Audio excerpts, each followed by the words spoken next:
After now a decade and a handful of years of reckless financial policies have brought about nominal price bubbles at still dangerous levels in various major asset classes, and after Fiat Federal Reserve leaders kicked off a secular price inflationary regime policy in August 2019, raging onwards still at the moment, they want you, me, and other financial market participants to somehow believe they can both manage a soft landing of their fiat financialized asset bubble economy with an orderly decline.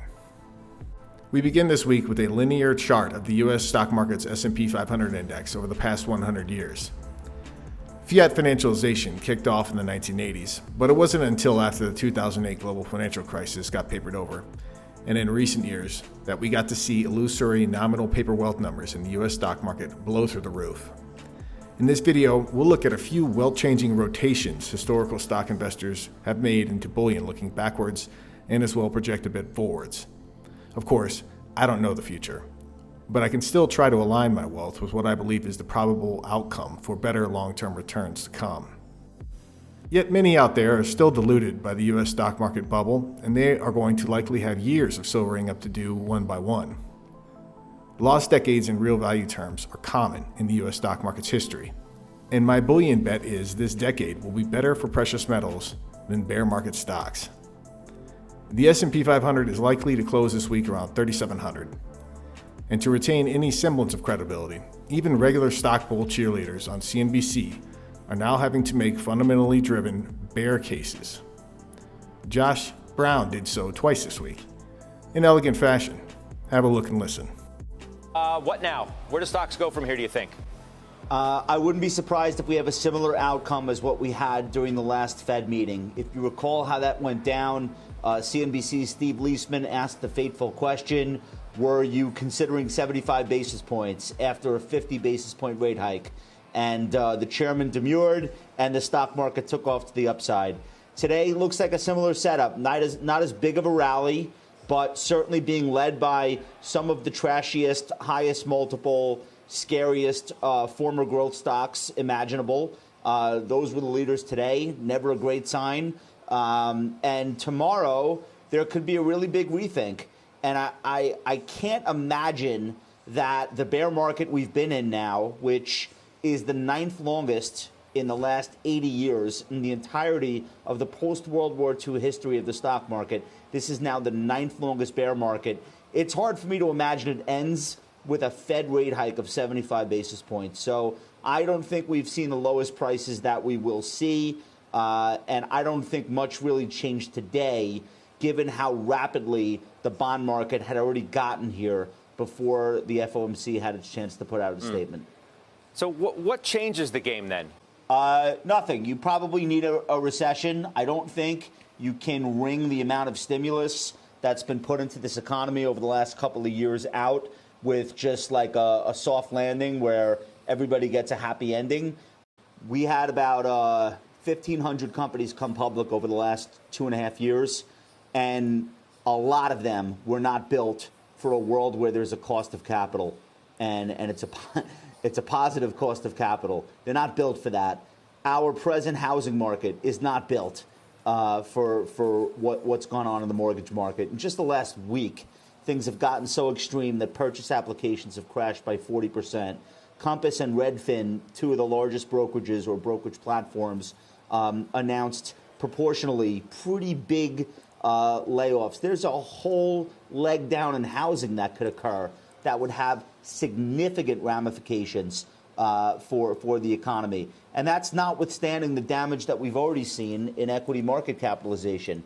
You've got over $9 trillion in losses for the U.S. stock market. I don't think that's been felt yet in the real economy. There's a lag from a negative wealth shock like that, but it's coming. So this is where we are. I like the idea that stocks will have these temporary reprieves. They shouldn't go down 5 days a week, of course. And some stocks might be done going down, period. But it's going to be a difficult environment. The Fed is not in a position, Judge, to supply us with a new bubble to get excited about. Think about how many bubbles we've had come our way to enjoy over the last few years. The FANG bubble, the growth stock bubble, the SPAC bubble, the crypto bubble, the venture capital unicorn bubble. It's been one amusement park ride after another. The Fed just can't do it right now. They can't supply us with one. To Josh Brown's point about the perilous situation with the U.S. housing market of late, mortgage rates this week, they did have their largest, fastest climb since 1987. Monthly payments to finance average new home 30-year mortgages have now more than doubled since January 2021, going from a monthly payment of $1,294 then to $2,671 per month to service a now 30-year mortgage rate in May 2022. Back to a few other poignant points made this week by CNBC's Josh Brown. Schwab today tweets, U.S. consumers losing interest in spending money on several goods and services. Only topics where Google search activity hasn't declined are exercise equipment, telecom, and job interviews. Kroger today talks about big trade downs, airfares falling for the first time, customers talking about rising prices, housing prices are down, mortgage rates are soaring. What do you say? If you're listening to the Fed, the question is which Fed? Because what Powell is saying does not jibe with what the Atlanta Fed's GDP Now forecast says. That forecast says we are in recession, no growth in the second quarter. So we'll, by the time we get like actual clean data post all the revisions, it takes a while. But I've made this point on the show. I've been making it for a while. It doesn't matter if we're in a recession or a soft landing, because in the minds of the consumer, and the consumer is 70% of the economy, it already feels like a recession. It already feels like a recession. So it's almost like semantics at this point. We are in a slowdown. It feels horrible. The people who can least afford to be in an environment like this are obviously the people at the lower end of the income scale. And while a strong labor market has helped, I want to show you some markets that I think are going to have a negative multiplier effect that we will be feeling for at least the next 2 quarters, almost regardless of what the Fed does at this point. They actually can't even help here. We just had mortgage rates surge to 5.78%. That is the largest 1-week increase since 1987. Yes, that 1987. Housing starts declined 14.5% from April to May. That is an enormous decrease. Single-family starts dropped 9% to an annual rate of only 1.05 million month over month.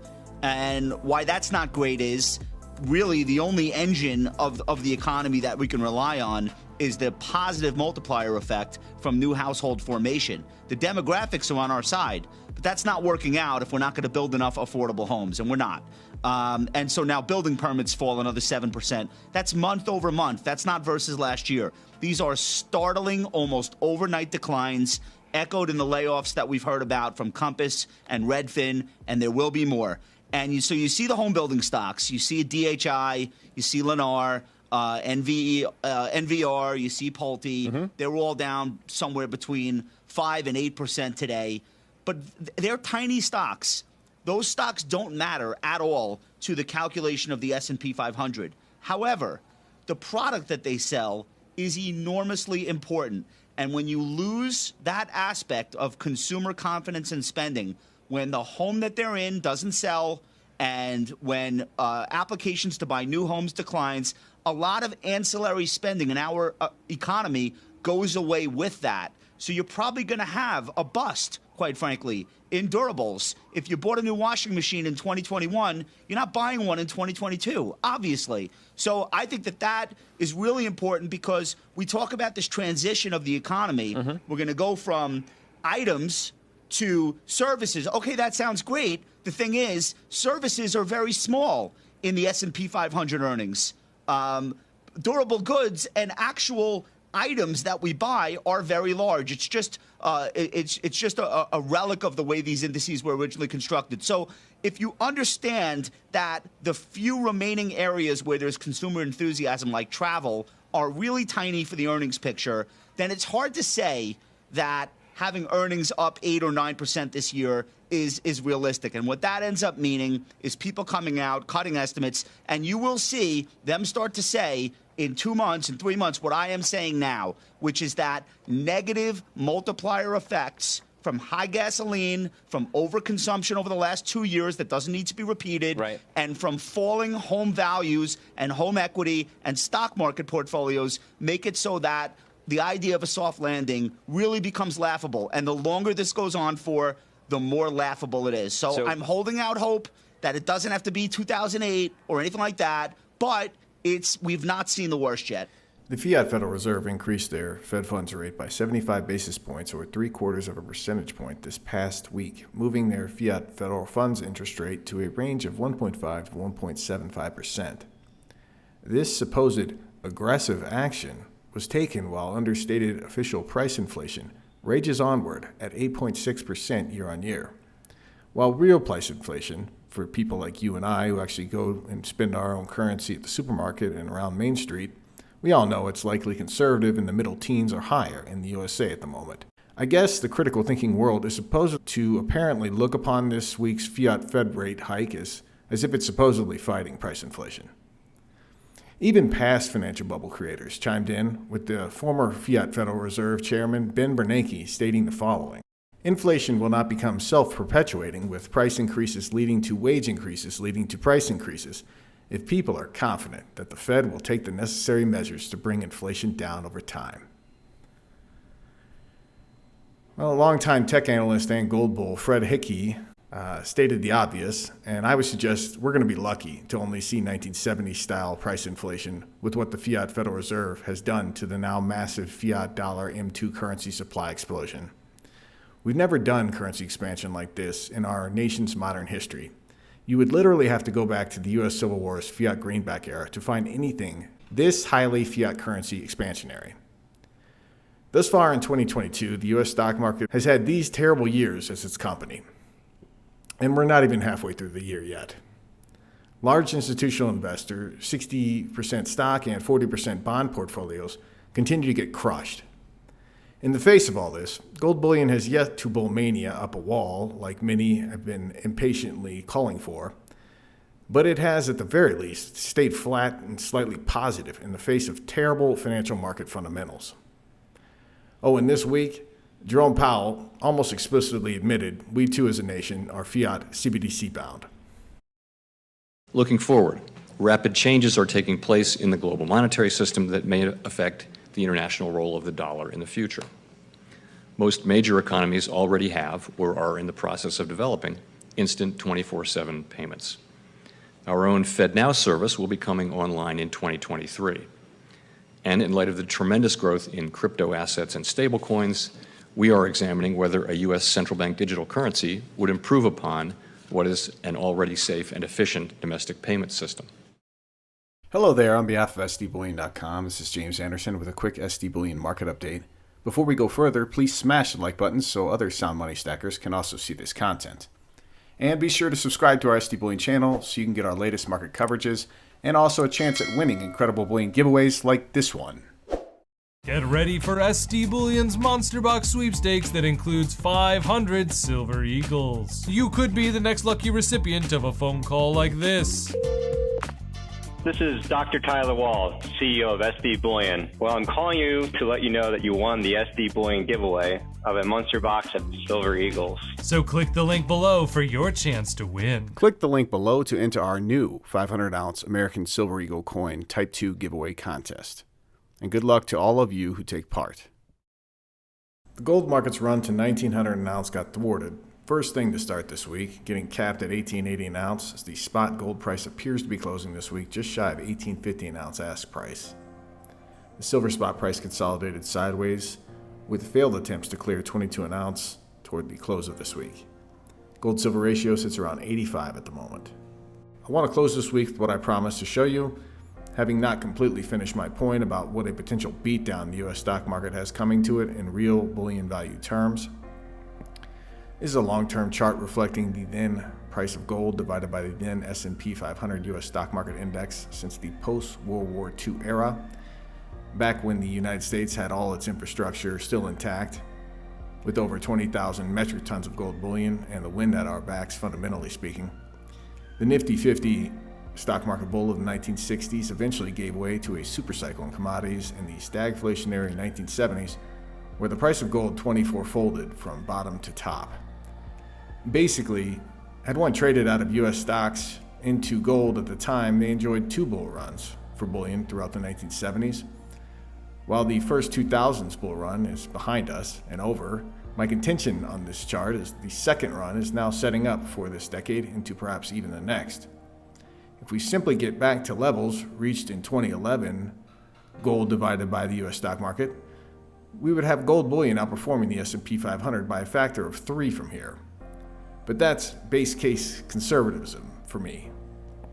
Given that we're now popping some of the craziest financial bubbles ever blown up, it would not shock me to see gold outperform the S&P 500 by a factor of, say, 10 from here to its eventual future peak. Of course, one would always take profits along the way, for I don't know the future, neither do you. But the potential for outperformance while also preserving wealth is staggering, still for gold over US stocks ahead. As well, the potential for silver outperforming US stocks gets even more ridiculous from here to there. If silver merely returns to its 2011 level on this chart, which again is conservative, base case for myself, we're talking silver outperforming the S&P 500 by a factor of over 6.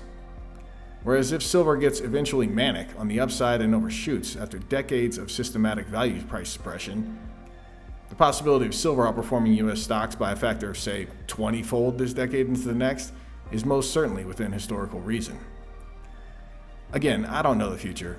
Again, neither do you. But a prudent bullion position makes high-value gains sense versus the beginning secular bear markets opening up in the broad global bond, US stock, and fiat currency valuation trends of late.